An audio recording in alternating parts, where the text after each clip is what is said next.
Всем привет, я Максим Бухтеев. После моего предыдущего ролика о Владимире Яковлевиче Проппе и его методе построения истории, мне стали поступать вопросы о том, как же практически пользоваться этим методом, как, собственно, голливудские сценаристы работают. Все очень просто, за это его и любят в Голливуде.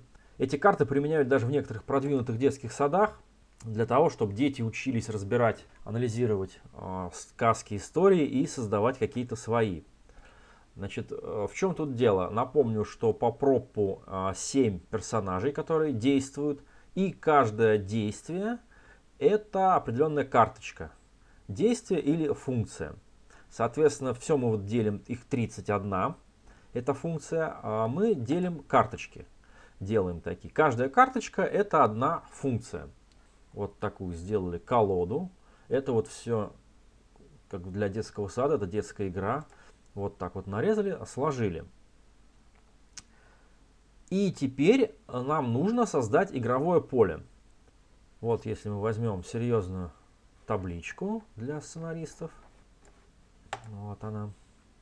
Вот видите, здесь сведены все теоретики, в том числе и вот наш Пропп. Вот фактически это 3 акта. У каждого 3 акта есть. Начало, середина и конец истории. Что же у Проппа? 3 акта это деление. Первый акт это наш мир. Второй акт это загробный, мистический мир.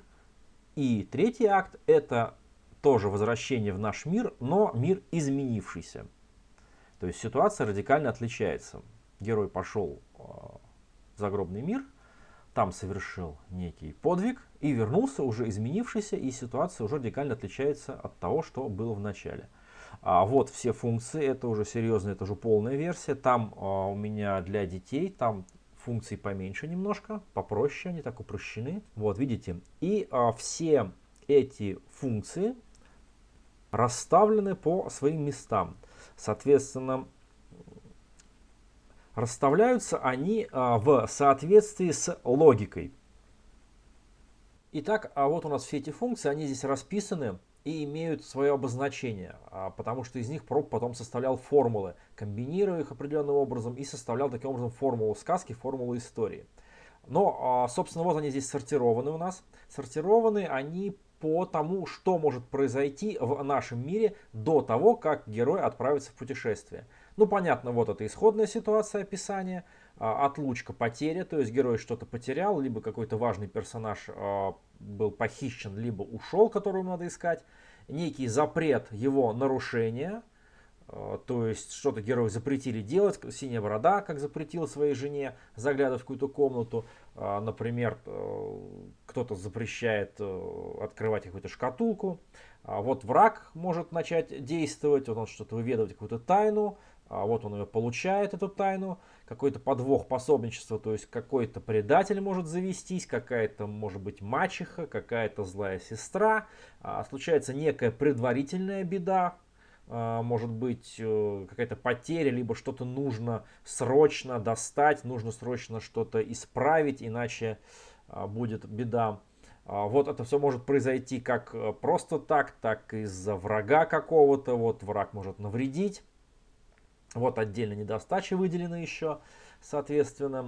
В тех картах детских это все вместе для простоты. Здесь это в отдельный пункт выделено. Также посредничество и противодействие.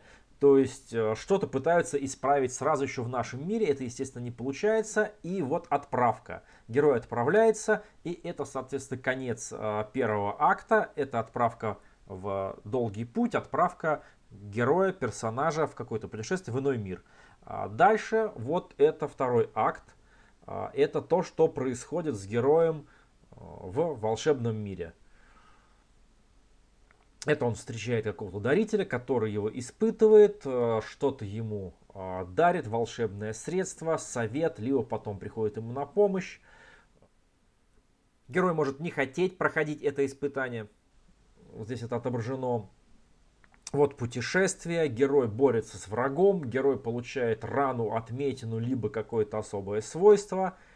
Герой побеждает, герой ликвидирует недостачу, то есть герой достигает своей цели, то есть то, зачем он пришел, но это все может оказаться ложным, да, потому что как только он решит вернуться, вот, это конец второго акта, вроде бы герой достиг своей цели, но на самом деле темные силы наносят свой ответный удар. Ну ладно, давайте не будем утомляться, значит, я подробно не буду расшифровывать дальше, это вы все почитаете. Я покажу на конкретном примере. Это, во-первых, мультфильм «Сказка классическая Гуси и лебеди», и вторая сказка «Волшебное кольцо», и культовый фильм «Брат».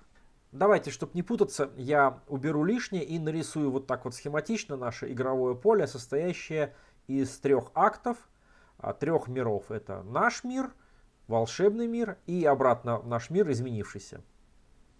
Итак, мы вот нарезали наши карточки, сделали их, нарисовали игровое поле. Теперь начинаем играть, составлять, собственно, нашу историю. То есть эти карточки мы выкладываем на игровое поле в определенном порядке. Карточки у меня здесь условно пронумерованы, но их расстановка зависит от творческой логики и, собственно, фантазии автора. Итак, что же происходит? Ну, в начале, ясное дело, у нас жили-были, то есть некие обстоятельства. Ну, это, понятно, общая тема. А вот дальше уже интересно, дальше уже идет творчество. Ну вот, например, карточка номер 8. Враг начинает действовать. В сказке «Гуси-лебеди» враг начинает действовать почти сразу. Он похищает брата главной героини.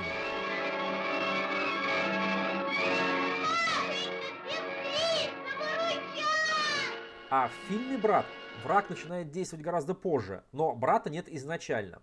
Также и в «Волшебном кольце» враг действует позже во втором акте, а в первом акте у героя уже есть недостача, ему уже не хватает денег. Житишко было самое последнее. Дома век не топлено, не готовлено. То есть, видите, карточка может быть где угодно. Вот данная, например. Герой покидает дом всегда вот на этом месте. Ясное дело, это переход из обычного мира в волшебный. Вот во всех 3 сказках это общее. Сама виновата, сама и выручать должна.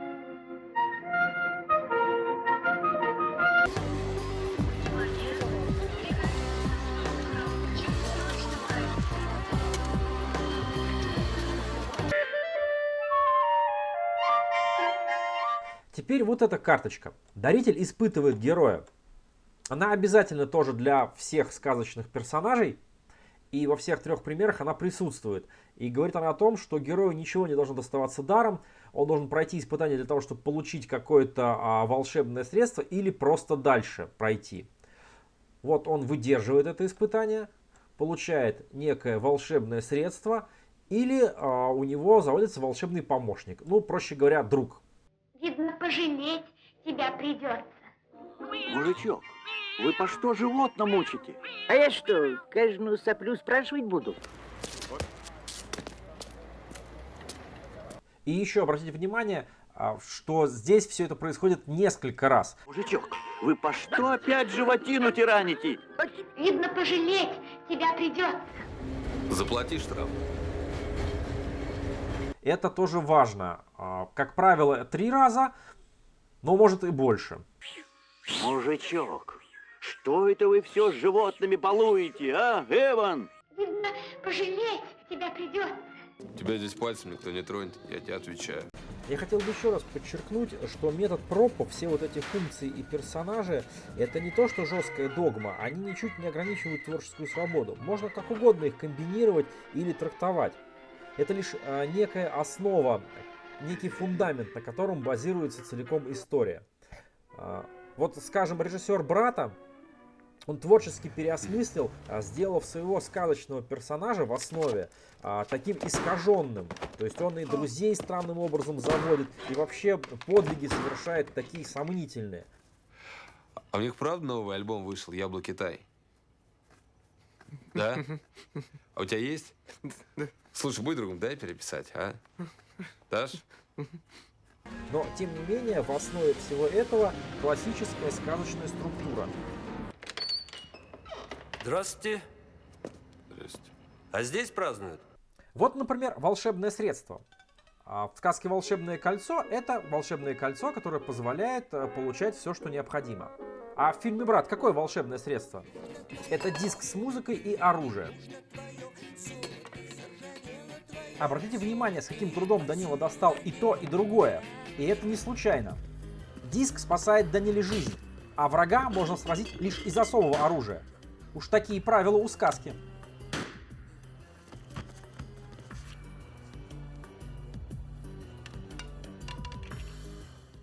У Проппа многие карты парные. Вот, например, есть такая интересная пара, как возникновение и изобличение ложного героя. В «Волшебном кольце» все это выглядит вот так. Надо, хозяйка! Надо. Возьмите меня в этих хоромах, да и с мостом, и поставьте среди городу Парижу. А где моя миленькая живет? То есть в сказках довольно частый такой мотив, что герой, достигнув своей цели, понимает, что цель ложная, и ему приходится заново что-то делать, заново начинать или корректировать цель своего путешествия. А вот в фильме «Брат» эта карточка вообще самая главная, самая основная. Ведь там все перевернуто наизнанку. Странные подвиги, странные помощники. И порой складывается впечатление, что ложный герой — это сам Данила. Не стреляй, брат. Пожалуйста, не стреляй. Это он тебя сдал. Знаю. Света! Уходи, я сказала. И не приходи сюда больше. Не люблю я тебя. А что хотел-то? Попрощаться. Ну, пока. Ну, на этом у меня все. Надеюсь, вам стало понятнее, как работать с картами Проппа и сочинять по его методу свои истории. Всем пока. С вами был Максим Бухтеев. Заходите на мой сайт mabook.ru.